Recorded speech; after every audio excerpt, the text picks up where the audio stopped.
performance yesterday. Pittsburgh has 5 games remaining on their bid for a perfect regular season. You can see right there. Up next, they host Washington before traveling to Buffalo, then Cincinnati, and finishing home versus Indy and at Cleveland. And I have some bad news for Steelers fans like yourself, Stephen A. Bud Dupree has tore his ACL. The team has just confirmed that.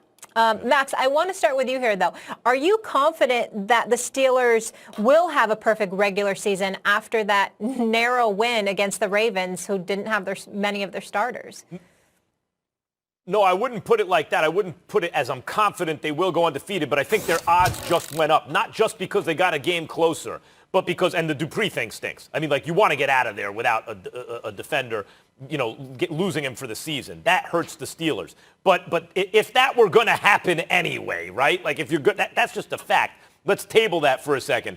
They have Washington next week on a short week. Remember, they're supposed to have their bye. They had to take it early because of the Titans. Then they had to take their bye late, a mini bye late. But then it's not a mini bye, and now they're on a short week again, guys. So, that really hurts. And what did Ryan Clark tell us, Stephen A.? Best time to play the Ravens or the Steelers after they play each other. And Washington, which is a no-name brand team and actually a no-name team nowadays, is actually ascending and plays defense and is a little tricky.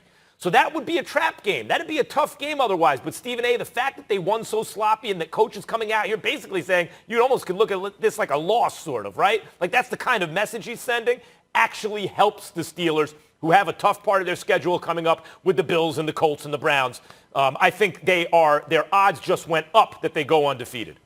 I'm less confident. I don't like what I saw yesterday. I'm very distressed about it. I don't blame Mike Tomlin for calling them out the way that he did. I'd have them running suicides today. I'd have probably cussed them out after the game yesterday and told them how pathetic that they looked, and this is not reminiscent or replicating any kind of championship caliber play whatsoever. And I would tell you this, the one good news that comes out of this is their schedule, because I don't think the Steelers need to go into the postseason undefeated, because I think they'd probably go home in the first playoff game because obviously things are going to elevate exponentially. People will be far more serious on their P's and Q's, and I think it could ultimately cost them. So I like the idea of the Steelers in all likelihood losing a couple of games before the regular season ends. I believe that they will lose at Buffalo, and I think either Indy at home or Cleveland on the road at the end of the season are games they will also lose. So I think that the Steelers will probably end up going 14-2. At least I hope that's the case. I'm not even ruling out a loss to Indy. I think that between Buffalo, Indy, and Cleveland, they'll lose 2 of those games, go into the postseason 14-2, but I think they need to get humbled. I don't think that Baltimore, because they looked equally awful, even though they had legitimate excuse not having Lamar Jackson, having McSorley and RG3 throw the football, basically do nothing with the exception of the 70-yard touchdown pass at the end of the game by McSorley. The bottom line is that the Steelers' offense was the story to me because they looked horrendous. It looked inexcusable. Where is your imagination? Excuse me? As a Steelers fan, where's your imagination? As a Steelers fan, Stephen A., the Steelers might be. They're arguably the greatest franchise in the history of the NFL. You could argue it, especially the Super Bowl era.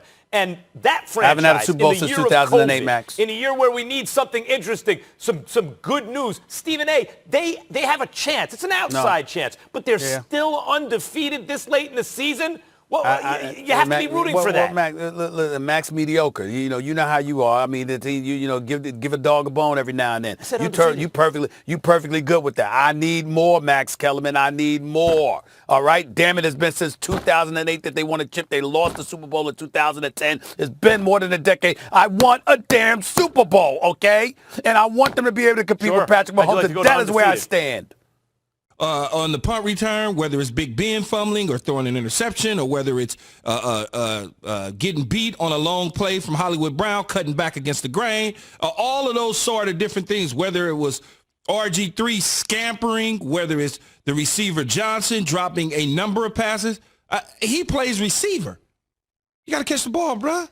Slants wide open, touchdown, Ben puts it on you. It's receivers in the league that would die to have that opportunity to score a touchdown. I get it.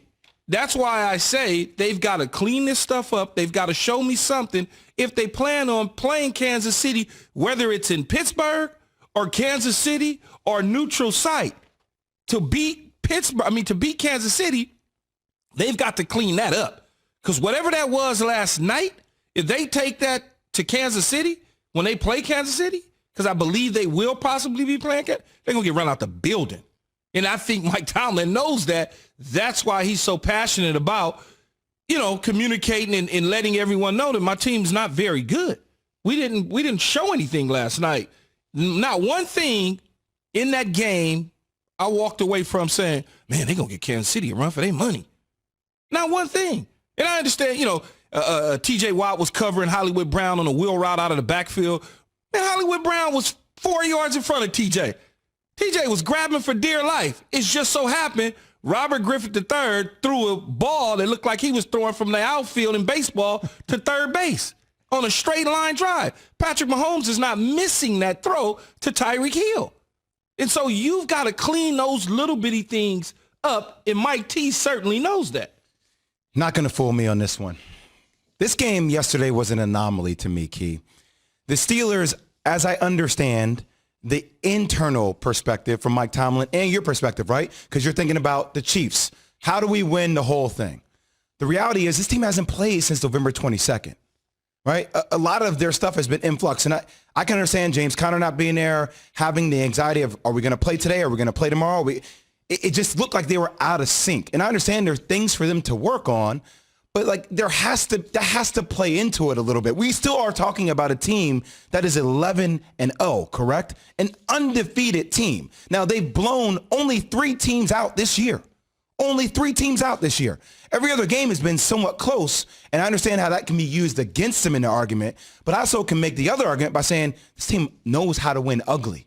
Now, that may not have been their best performance last night. Maybe we want to see them blow out teams like KC does. But I've also seen Kansas City play down to the level of their competition as well. So, yes, they are explosive, but they've also allowed teams to stay in ball games that shouldn't have stayed in ball games as well. So I hear what you're saying, but yesterday's game isn't that big of an indictment on the Pittsburgh Steelers to me. It's not that big of an indictment, but when you take on a team that's basically missing Mark Ingram, J.K. Dobbins, Lamar Jackson, and a host of other players, and you put that type of performance out on tape, it does not serve you well. Okay, but Key, your body is all about rhythm. Right? Like you get into your routine, you get into your rhythm. I know if I don't play in a game for a little bit, like in basketball, if I don't play in a game for like a week, I'm going to be rusty. Let alone 2 weeks. I understand what you're saying about a routine and rhythm and playing and all of those sort of things. It does not take you 4 quarters to get going. It does not take you 4 quarters to get going. Ben Roethlisberger was delivering the football. They were dropping it. It has nothing to do. You're messing around with RG3, who hasn't stepped on the field as a starter since week 17 a year ago. And that happened to be against you. And so when you are struggling to put away a team that is less than, there's concern from the head coach, which should be. Because if that was any team that had a quarterback that could play, Pittsburgh would have lost that game. And that's just the reality of it. They would have lost the game. If they had anybody else, if they were playing Kansas City, man, that score would be 50 to nothing probably. You're right. They were ravaged. Man. The opponent was ravaged. They couldn't handle Baltimore's second and third string quarterbacks. One other note, Bud Dupree for the Steelers. We believe he has boy does